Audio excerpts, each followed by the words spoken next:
Let's now crunch the numbers and find out what else can be done to bring more Filipinos back into the workforce. Above and beyond the headlines now with Francis Lim of the Financial Executives Institute of the Philippines, or Phoenix. Francis, great to have you with us.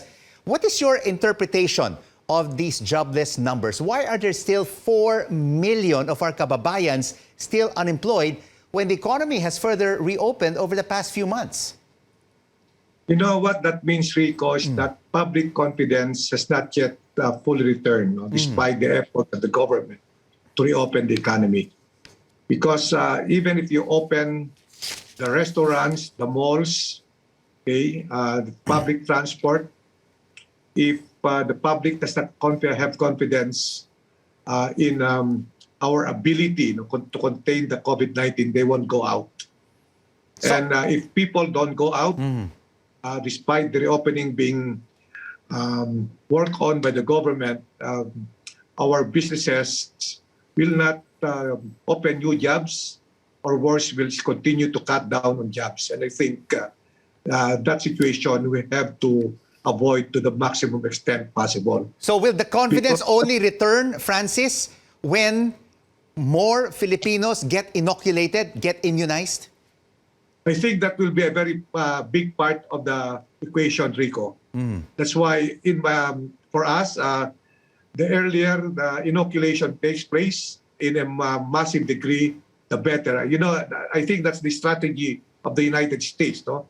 Since President Biden came to office, I think it was really going to, his priority is to vaccinate as many Americans as possible. And I think 1/3 of the more than 330 million Americans, of those people residing in the United States, have received at least their first inoculation.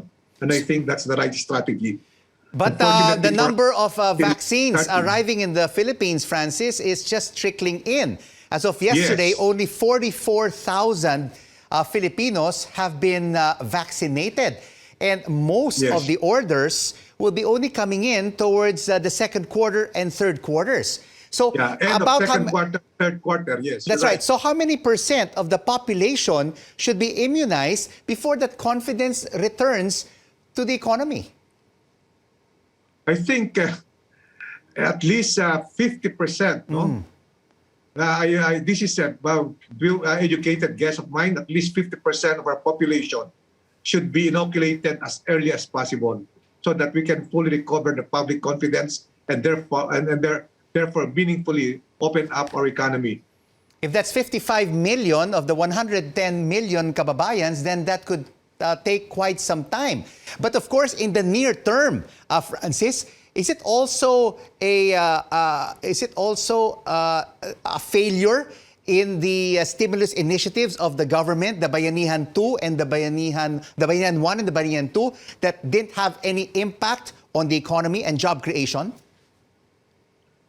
I think the Bayanihan 1 and Bayanihan 2 did a lot in trying to arresting the decline of the economy. No? Were it not for these two laws, it could have been worse, Rico. And that's why we, the private sector, commended the government when those two stimulus packages, although they're not in the amounts that we wanted, were put in place. No? But now that the vaccines are available, the government should leave any stone unturned in trying to acquire as many vaccines as possible at the earliest possible time. Because that will bring back substantially the public confidence that our market, our economy needs to be reopened in a meaningful degree. But this confidence could even get worse, right? With the rising number of COVID infections. And there are now projections by Okta Research that we could even peak at 6,000 per day by the end of March. And some are calling it a surge, a second wave. Could this lead, in your view, Francis, to a return to stricter lockdowns? Hopefully not, because I think what has been happening is that we have let our guard down. No? I think there's some sort of work from home fatigue, quarantine fatigue, so people want to go out. No? But I think going out or reopening the economy is not the cause of the surge. I think having our guards down. We're not observing as strictly as before the 7 commandments, no, the health protocols, no, that would have that really help us contain the surge of the virus, no, last year and even before the fourth quarter of the year, no. I think the COVID situation went down to as low as below 2,000. Now we were back to about 3,000, and I think we're being just careless, I think. The rules are simple. The 7 commandments are simple: social distancing, Right. wearing of masks, okay, shields, no talking in public transport areas, and so on and so forth. Yeah. We just have to do our part as private citizens. It's a whole of nation approach. That cannot only be the government's responsibility. So- we have to take it upon ourselves to fully cooperate, at least So, Francis- so far health protocols are concerned. So, Francis, if a vaccination is equated to a recovery and confidence in the economy, while we wait for that, will another stimulus package help the economy? I think there is an attempt to do a Bayanihan 3. But I don't know if it will actually happen. No? I think what should be done, no?